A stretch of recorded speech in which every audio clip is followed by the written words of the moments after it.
Amma ba'd. Puji dan syukur marilah kita junjungkan kehadirat Allah Subhanahu wa taala yang telah melimpahkan nikmat, rahmat, hidayah dan hidayahnya kepada kita semua sehingga kita dapat bertemu di masjid yang sangat kita cintai ini dalam rangka melaksanakan salat zuhur insyaallah secara berjamaah.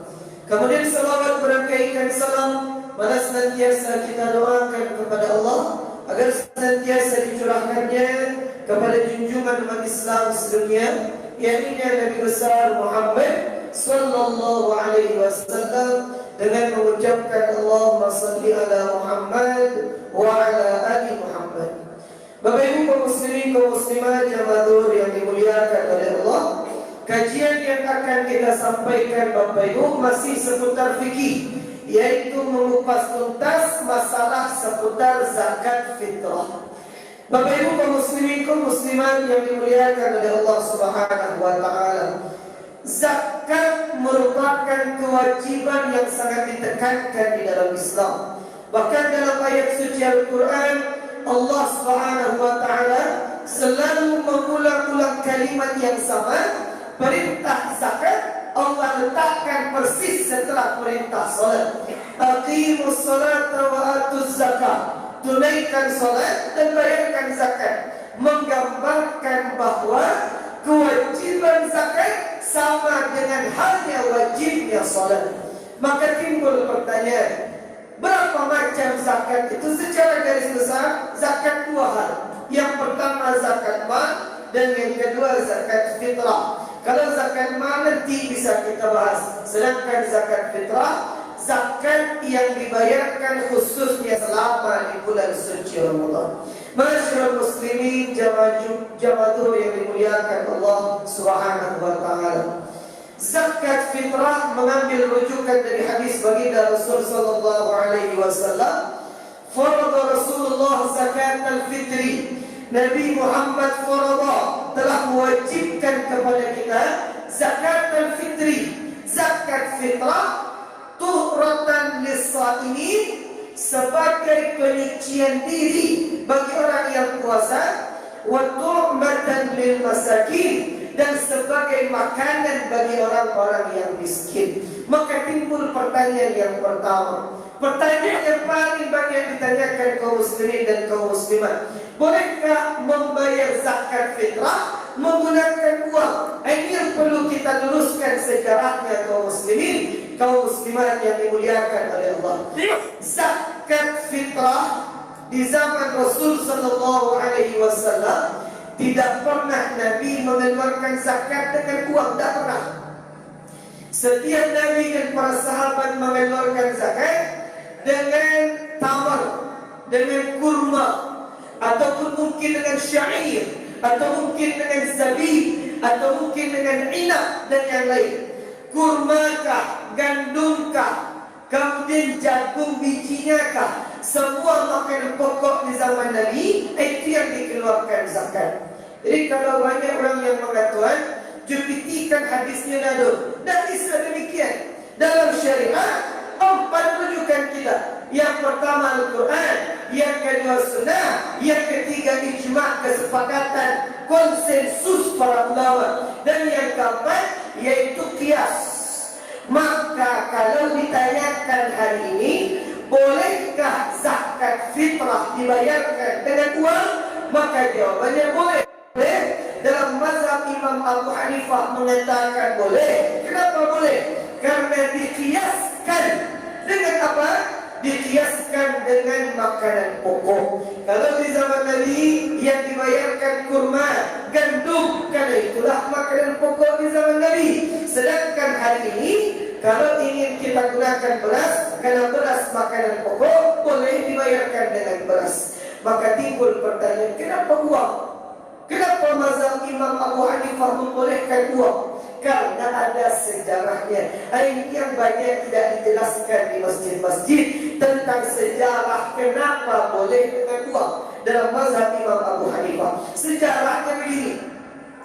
Dulu di zaman baginda Rasul sallallahu alaihi wasallam, pasar atau kalau tampil balanjo di zaman Nabi, pasar di kampung Madinah di zaman Nabi buka atau beroperasi hanya marratan fil usbu', hanya sekali dalam seminggu saja. Jadi kalau hari balai di zaman Nabi di perkampungan Madinah itu pasar tempat pembelanjaan hanya buka sekali seminggu saja. Makanya di zaman Nabi zakat itu dengan makanan. Kalau dengan uang, baca orang miskin kalau beli makanan. Buktinya dah, banyak yang bagi zakat, tapi kasihan beli makanan. Warung tidak buka, kemudian pasar belum beraktivitas sekali seminggu. Makanya di zaman Nabi zakat fitrah itu dengan makanan pokok. Ketika orang miskin menerima makanan, mereka tidak perlu berfikir kemana uang akan dibelanjakan, karena makanan sudah didapatkan. Sedangkan dalam mazhab Abu Hanifah itu di Kufah. Kalau ibu jawab tak tahu Kufah itu di mana? Kufah itu di Baghdad, Irak. Jadi di Irak, di Kufah, di zaman Imam Abu Hanifah, pasar itu bukan tiap hari. Sampai di Bukit Tinggi, pasar, mall setiap hari. Kemudian warung-warung, minimarket, supermarket buka setiap hari. Makanya Imam Abu Hanifah mengatakan bahawa zakat boleh diberikan dalam bentuk uang, karena kalau orang miskin mendapatkan uang, mereka bisa langsung membelanjakan. Kalau di zaman Nabi di Madinah pasar sekali seminggu, tak bisa bagi orang miskin beli makanan. Makanya sama halnya dengan Indonesia. Zaman ini MUI sudah mengatakan zakat fitrah boleh dengan uang, karena pasar aktif setiap hari. Nah, jadi kalau orang bertanya, berkumpulnya GPT, itu gambarannya. Jadi tasawur atau membaca keadaan itu yang kita kaji. Jadi kaum muslimin, kaum muslimat yang dimuliakan oleh Allah, yang ingin mengeluarkan zakat dalam bentuk beras, silakan. Yang ingin mengeluarkan dalam bentuk uang, silahkan, takarkan saja berapa harganya. Tapi tidak kita pungkiri, memang ulama mengatakan sebaik-baik zakat dikeluarkan memang dalam bentuk makanan pokok. Masyaallah muslimin wal muslimat, jamaah zuhur yang dimuliakan oleh Allah Subhanahu wa taala. Berapa takaran daripada zakat fitrah itu? So'an min tamri. So'an, satu sok untuk satu jiwa. Satu sok itu berapa? Satu sok sama dengan arba'atu amdad, 4 mud. Satu mud itu segenggam tangan dewasa. Jadi kalau 4 genggam, berarti lebih kurang sudah ditakarkan oleh para ulama. Satu sok sama dengan 2,5 kilo beras.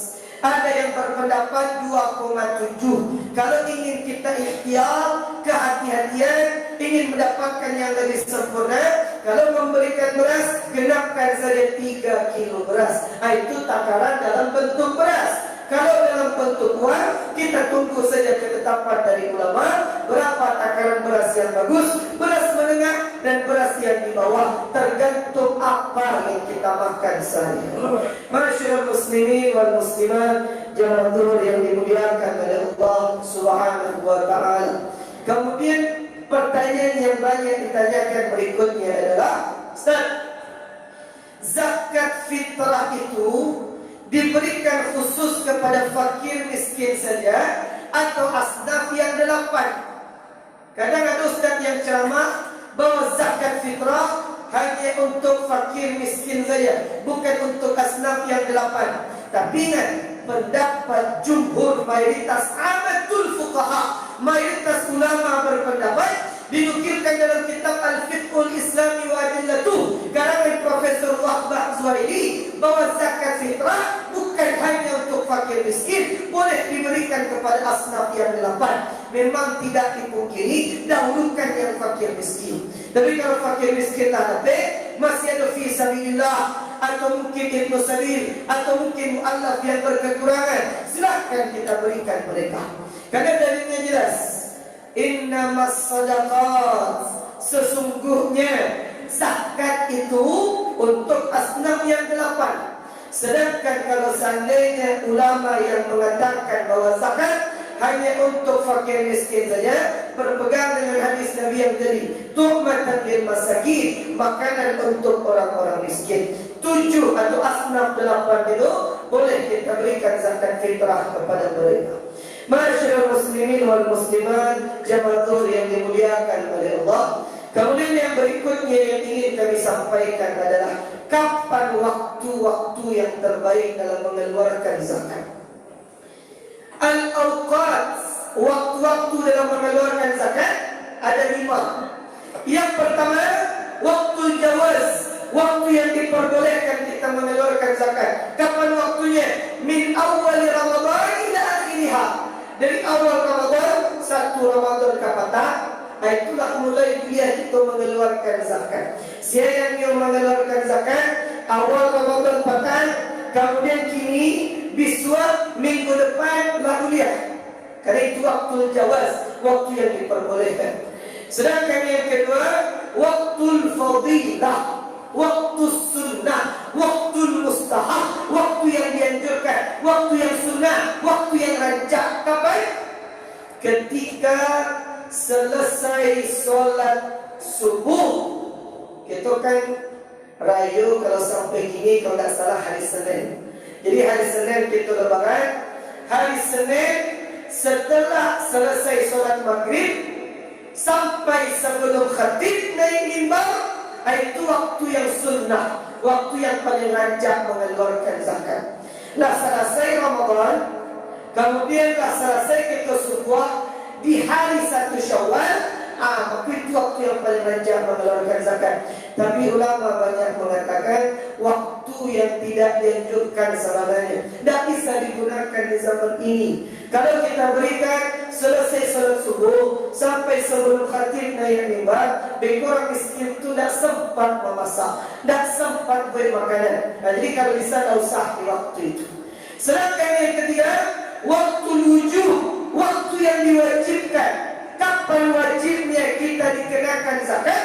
Kalau kita merasakan hidup di bulan Ramadan dan merasakan hidup di bulan Syawal, walau lahdah, walaupun sebentar. Bagi contoh, kita raya iswa hari Senin, Bapak Ibu. Kemudian hari Minggu, misalkan ada yang terawat yang meninggal hari Minggu sebelum azan maghrib. Kita lambai-lambai Bapak Ibu dia faham. Lebaran Idul Fitri hari Senin. Hari Minggu sebelum maghrib ada di antara keluarga yang meninggal. Berarti dia merasakan hidup di bulan Ramadan, tapi tidak merasakan hidup di bulan Syawal. Karena Syawal itu perputaran waktu Hijriah inda ghurubis syams, ketika terbenamnya matahari. Jadi mulai masuk Syawal itu ketika maghrib, dan keluarga kita meninggal sebelum maghrib di ujung Ramadan. Berarti dia merasakan hidup di bulan Ramadan, tapi tidak merasakan hidup di bulan Syawal. Maka kita sebagai keluarganya tidak wajib membayarkan zakat untuknya, karena dia tidak merasakan hidup di bulan Syawal.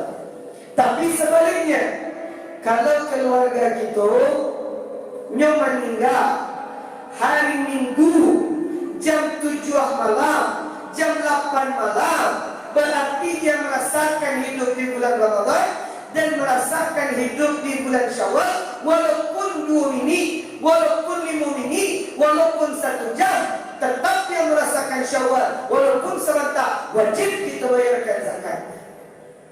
Atau sebaliknya, ada misalkan cucu kita lahir, anak kita lahir, beliau lahir hari Minggu sebelum azan maghrib, berarti dikeluarkan zakatnya. Kenapa dikeluarkan? Kalau bayi yang lahir tadi masih di bulan Ramadan, dia merasakan Ramadan walaupun sebentar, dan setelahnya dia hidup di bulan Syawal, bayarkan zakat fitrah. Kalau bayi itu lahir hari Minggu setelah maghrib, berarti Ini nak merasakan Ramadan, hanya merasakan Syawal, maka tidak wajib dibayarkan zakatnya. Itu namanya waktu wujub, waktu diwajibkan untuk dikenakan zakat. Yang keempat, waktu makruh. Bahkan ada ulama yang mengatakan waktu hurmah, waktu yang diharamkan. Kapan itu? Setelah khatib naik khatib mimbar, baru tak kena jawab, hei, aku belum berzakat dan akhirnya khatib naik, ini belum mengeluarkan zakat. Pada zakat darah, maka tidak ada guna zakat baginya. Tapi pahala sedekah bukan pahala zakat. Kalau khatib sudah naik ke atas mimbar. Jadi ingat, inilah di antara waktu-waktu yang disampaikan para ulama. Waktu diperbolehkan zakat, waktu disunnahkan zakat, waktu wajibnya zakat, dan waktu dimakruhkan dan diharamkannya zakat. Mudah-mudahan Allah Subhanahu wa taala memanjangkan umur kita dalam kebaikan dan keberkahan. Kita hidup di bulan Ramadan dan kita hidup di bulan Syawal, sehingga hati kita bersih, jiwa kita tenang, dan kembali menjadi orang-orang yang bertakwa. Kayamin waladathu ummuh, seperti bayi yang pertama kali dilahirkan oleh ibundanya. InsyaAllah pertemuan yang akan datang kita lanjutkan materi masih seputar zakat fitrah. Bolehkah zakat untuk tetangga miskin tapi beliau tidak solat? Bolehkah berzakat untuk keluarga? Bolehkah berzakat untuk anak kandung? Inilah yang akan kita jelaskan pada pertemuan berikutnya. Subhanakallahumma wa bihamdika, asyhadu an la ilaha illa anta, astaghfiruka wa atubu ilaik. Wassalamualaikum warahmatullahi wabarakatuh.